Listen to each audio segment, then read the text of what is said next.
I'd now like to welcome Jon Huntsman Jr. to the stage.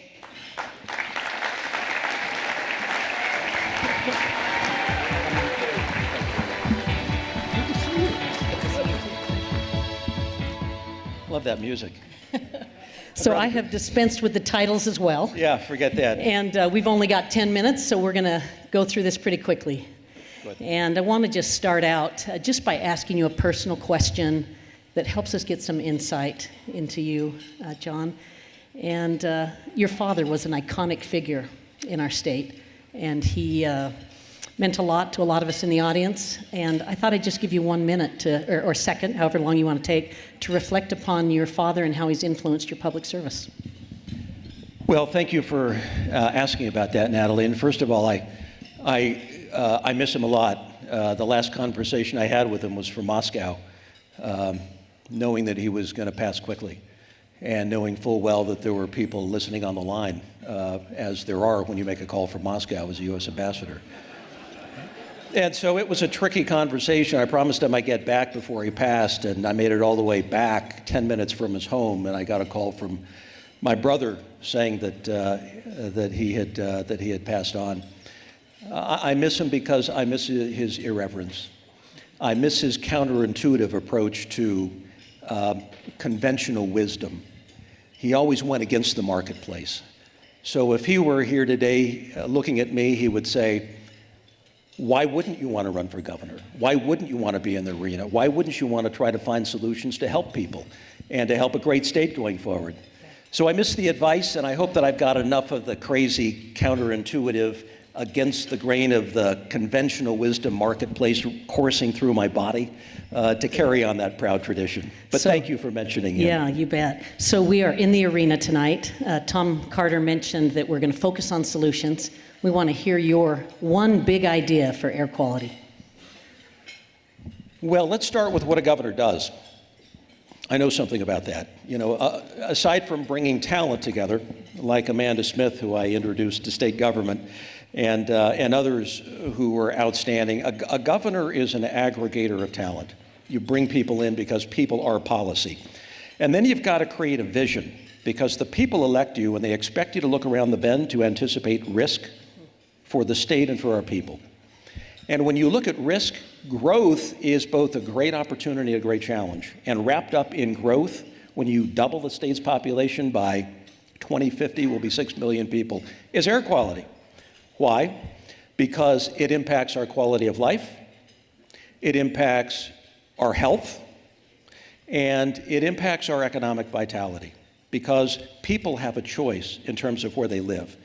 If we don't get it right, they'll move somewhere else, and they'll take their ideas, their talent, their innovation, their energy, and we lose. So air quality is a huge deal. So for me, let's set the bar high, and let's say we want net zero emissions along the Wasatch Front by 2030. That's what we should shoot for. You heard the big idea. Net zero emissions by 2030. That's it. Because if you don't shoot high, you're not going to go anywhere. Yeah. And we did a lot of early work when we put that Blue Ribbon Climate and Environment Advisory Commission together, BRAC. That it was 2007. A lot of us were widely criticized for thinking in those terms that early on.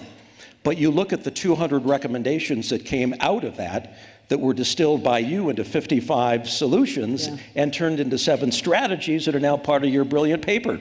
He's referencing the Utah roadmap for those of you that want to look it up. This is good. This Utah roadmap is great, but it can get done. A vision hitting the mark in 2030 can get done, but we've got to break it down to its component parts. Jon, when you talk about state leadership and the governor's role, I'd love to hear you talk about transit. We've normally thought of public transit as being more of a local special service district, a Utah Transit Authority initiative. The state has doubled down on transit in a big way, spending state funds on transit. Do you support state government being involved in funding transit in this state? I think transit will be a primary mode of transportation as you look into the future. We didn't have much transit when I was growing up, and so we didn't think in those terms. But right now, we've changed remarkably. And we probably ought to be consolidating some of our transit organizations in the state, so we have a sense of what a common journey and a common destiny should be. But when we look at rail as a possibility, and double tracking our rail capabilities from North Ogden all the way to the end of Utah County, and going so far as to upgrade those Tier 1 diesel engines when we can get Tier 5 diesel engines there. It makes little sense to have Tier 1 engines in our airshed when we're already so concerned about particulate matter. But there are other things in terms of mobility for transit.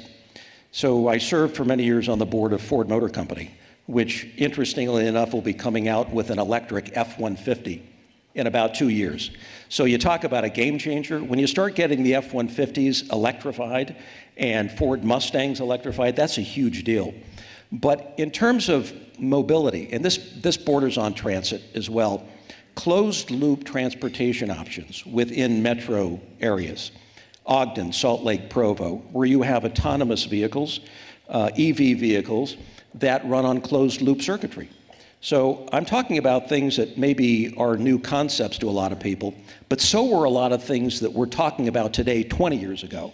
I'm here to bet that in 25 to 50 years, we're going to have closed loop transit options with EV vehicles that are totally autonomous in our metropolitan areas. And that's going to get more people out of their cars into different options and probably help air quality as well. Have you thought at all about how you would pay for those types of investments? Well, here's one option. If you go to an OEM like Ford, who are trying to test these options, chances are you can do it jointly with them. If you have the right ins, if you can make the pitch to the board of directors, which is also what a governor has to do, and if you can collaborate in a public-private kind of partnership, chances are we could be early to that kind of solution, and the cost probably would not be as high. Jon, you and I worked together a long time ago when you were chair of Envision Utah. It was before you were governor. I also worked with your husband. Yeah, and dishes. we worked on the quality growth strategy That's another together. story. I wanted to just talk for a minute about population density in the state. I looked up the number. We've added, believe it or not, 850,000 people to this state since you left your service as governor. Gives you a sense of the growth. We know that growing in the future is going to require us to grow in a more compact way. When we're more compact, we don't use our cars as much, we don't pollute as much, our air gets cleaner. Love to hear your strategy of how you would approach communities in the state, local leaders, about the need for higher densities in our state. Well, a lot of it, as we learned with Envision Utah, is educating. And it's coming up with a master plan. So what are the demographic trends going forward? What are the growth patterns going to look like? What do our local communities need to know in terms of the options available to them? Because growth has to be a bottom-up solution. It can never be a top-down mandated thing. So I'm really big on the idea that, first of all, a governor who leads out, a State of the State address that focuses on growth, that really looks at how we shoehorn another 3 million people into the state by 2050, given a distinct and defined corridor of growth between North Salt Lake and, say, Salem. In Utah County. We don't have a lot of developable land. We got about 40,000 acres left in the Salt Lake Valley, out in the southwest corner. What people need to know about, and I think of the mayors out in the southwest corner. I was out in Riverton not long ago. They want information, they want options, they want to know what kind of solutions they can work with in terms of housing, in terms of transportation, in terms of open space to maintain our quality of life. So I think the governor needs to lead this conversation based upon information and data, not about today, not even about 10 years from now, but looking at the 25 to 50-year horizon, so we can begin to anticipate and solve a lot of the issues around growth well in advance, so they're not upon us at the last minute and we basically run out of solutions and our quality of life suffers. That's what we don't want to see. Thank you. Governor, you oppose tax reform. There's a minute left. I bring up tax reform. I'm crazy to do that. But part of tax reform had an increase on the motor fuel tax. Would have made drivers pay the full cost of their impacts on our airshed. You opposed tax reform. Wondered if you would support an increase in the motor fuel tax because of the good it would do for air quality. And then I have one more question. First of all, I oppose tax reform mostly because of the sales tax on food. Yeah. When I led tax reform last go around successfully with 100% support in the legislature, we took the sales tax almost completely off food.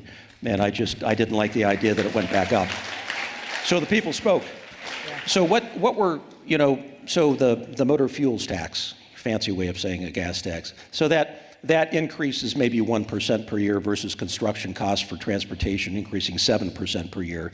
So right now it's a diminishing return because you get more efficient cars and a lot more EVs on the road. I don't think that's going to cover it for us longer term. I think we're going to have to look at other ways of accounting for creative funding of transportation, including looking at incentivizing HOV transportation. So we have 85% of our people in the state who drive in cars. 90% of them are single occupancy cars. We could solve this problem overnight by getting people to double up. Why don't we incentivize a little more of the HOV transportation? Governor, I'll get in trouble, or John, I'll get in trouble if we don't wrap this up. I want you to give him one word that describes your leadership in air quality.